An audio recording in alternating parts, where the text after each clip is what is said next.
یہ والدین کی خدمت یہ بندے کو ڈائریکٹ فرش سے عرش پہ پہنچا دیتی ہے۔ حضرت موسیٰ علیہ السلام اللہ کے پیغمبر تھے۔ موسیٰ علیہ السلام نے ایک بار عرض کیا کہ اے اللہ، اب مجھے جنت میں اپنا رفیق، اپنا ساتھی بتلا دیجئے کہ جنت میں میرا دوست کون ہو۔ اللہ رب العزت نے موسیٰ علیہ السلام کو دکھایا کہ اے موسیٰ، جنت میں تمہارا دوست اور تمہارا ساتھی تمہارے بازار میں گوشت بیچنے والا ایک کسائی ہو۔ ایک مرتبہ موسیٰ علیہ السلام اس کے گھر تشریف لے گئے۔ وہ کسائی موسیٰ علیہ السلام کو جانتا نہیں تھا۔ موسیٰ علیہ السلام نے دیکھا کہ یہ کسائی اپنے گھر جا رہا ہے اور گوشت اس کی تھیلی میں ہے۔ موسیٰ علیہ السلام پیچھے پیچھے ان کے گھر گئے کہ میں آپ کا مہمان ہوں۔ تو موسیٰ علیہ السلام دیکھتے ہیں کہ وہ شخص گوشت لاتے ہی پہلے ایک برتن میں ڈالتا ہے اور اسے پکانے لگ پڑتا ہے۔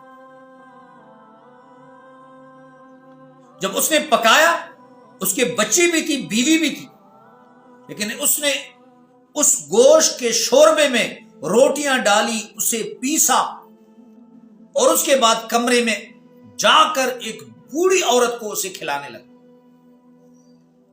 جب وہ کھلا کے واپس آیا تو کہتے ہیں میں نے پوچھا کہ نوجوان، یہ بوڑھی عورت کون ہے؟ تو اس قصائی نے کہا کہ جی یہ میری والدہ ہے، اور میں روزانہ گوشت کا شوربہ بناتا ہوں اور پھر اس کے اندر روٹی بگو کے اسے کھلاتا ہوں، اور یہ مجھے بڑی دعائیں دیتی ہے، اور ایک دعا مجھے دیتی ہے، مجھے ہنسی بھی آ جاتی ہے کہ اللہ میرے بیٹے کو جنت میں موسیٰ علیہ السلام کا رفیق بنا دے۔ تو میں اپنی والدہ سے کہتا ہوں کہ دیکھو میں کسائی ہوں، کہاں اللہ کا پیغمبر اور کہاں مجھ جیسے گناہگار شخص۔ تو موسیٰ علیہ السلام کو موسیٰ علیہ السلام پر کیفیت طاری ہوئی۔ اللہ رب العزت نے والدین کی خدمت کی وجہ سے اس کسائی کو جنت میں موسیٰ علیہ السلام کا رفیق بنا دیا۔ آپ جب مکہ اور مدینہ جاتے ہیں تو بڑی سخت گرمی ہوتی ہے، یہاں سردی وہاں پھر گرمی۔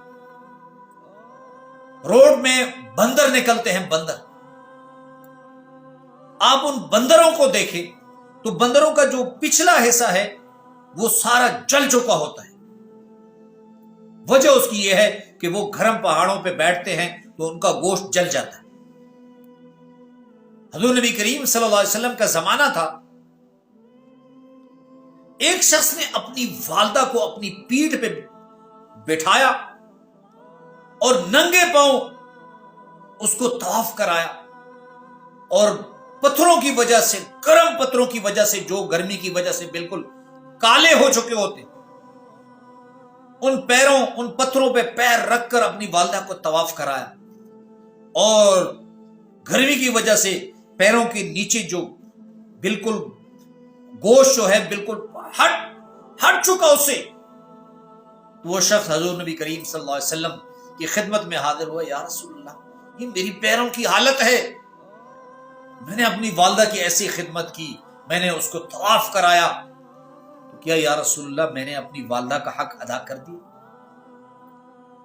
تو حضور نبی کریم صلی اللہ علیہ وسلم نے فرمایا مفہوم ایسے ہے کہ سردی کی وہ رات جب تم پیشاب کرتے، تمہاری والدہ تمہیں سوکھی جگہ پر گیلی جگہ سے ہٹا کر سوکھے جگہ پر لٹاتی اور خود جا کے گیلی جگہ پر لیٹ جاتی، تم نے اس ایک رات کا حق بھی ادا نہیں کیا۔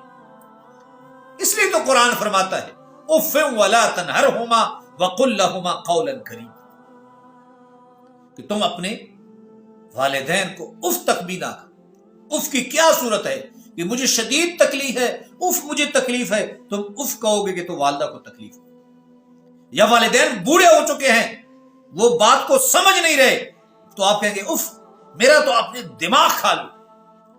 تو اللہ رب العزت جن کے والدین زندہ ہیں وہ ان کی خدمت کریں، اور جن کے والدین فوت ہو چکے ہیں اگر وہ ناراض ہیں ان کو راضی کیسے کرنا ہے آپ کو بتاتا ہوں۔